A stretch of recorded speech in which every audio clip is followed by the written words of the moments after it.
So ప్రస్తుతం మనం అన్నా క్యాంటీన్లో ఉన్నాం. అన్నా క్యాంటీన్లో మెనూ అయితే ఇచ్చేశారు. పప్పు అండ్ బంగాళదుంప కర్రీ, సాంబారు, ఆవకాయ ఇచ్చారు. టేస్ట్ మాత్రం అదిరిపోయింది. నా పక్కన ఇంకో పర్సన్ ఉన్నాడు, కామన్ పర్సన్. ఆయన కూడా అవుతాం. సార్ ఎలా ఉంది ఫుడ్ టేస్ట్? నెంబర్ వన్ ఉందండి. ఇంట్లో తిన్నట్టుగా ఉంది, కమ్మగా ఉంది భోజనం. ఓకే. సో భోజనం కూడా చూశారు కదండి, వేడిగా మెత్తగా అనిపిస్తుంది. ఎలా అనిపించింది? బాగుందండి, భోజనం బాగుంది. ఓకే. ఇలాంటి మిల్స్, ఇలాంటి సౌకర్యమైన మిల్స్ బయట పబ్లిక్లో రెస్టారెంట్లో బయట తింటే ఎంత ప్రైస్ ఉండొచ్చు? 80 రూపాయల నుంచి 100 రూపాయలు ఉంటుందండి. ఎక్కడైనా చూసారంటే 5 రూపాయలకి మన ముఖ్యమంత్రి వర్యులు ఇలా 5 రూపాయల భోజనం ఎక్కడైనా చూసారా?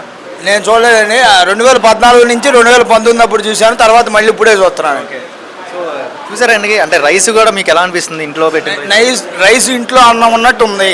పెరుగు ఎలా అనిపించింది? పెరుగు గట్టి పెరుగు ఇచ్చారు. ఇంట్లో మనం ఎట్టయితే భోజనం చేస్తాం, ఇక్కడ కూడా అట్టాగే భోజనం చేస్తున్నాం. బయట రాష్ట్రం ఇంకా ముందడుగులో ముందుకెళ్ళిద్ది అంటారు ఈ కూటమి ప్రభుత్వం ద్వారా. కూటమి ప్రభుత్వం ద్వారా పవన్ కళ్యాణ్ గారు, చంద్రబాబు నాయుడు గారు, లోకేష్ బాబు గారు వల్ల ముందుకెళ్తుంది. మీకైతే భోజనం అయితే మంచిగానే ఉంది. 5 రూపాయలకి న్యాయంగా మంచిగా బ్రహ్మాండంగా ఉందండి. బ్రహ్మాండంగా ఉంది కాబట్టి చాలా మంది వచ్చారు. ఏంటి అందరూ వందల్లో వస్తున్నారు ఏంటి? సంఖ్యలు వందల్లో బాగుంటుంది కాబట్టి వస్తున్నారండి.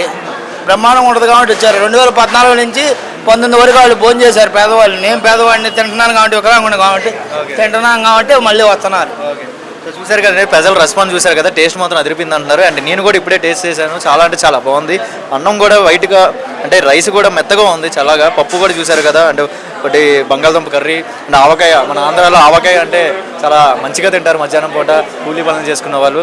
మంచి భోజనం ఇస్తున్నారు రాష్ట్ర ముఖ్యమంత్రి వాళ్ళకి. నిజంగా మా సైడ్ నుంచి కూడా, మా మీడియా సైడ్ నుంచి కూడా కృతజ్ఞతలు జరుపుకుంటున్నాం.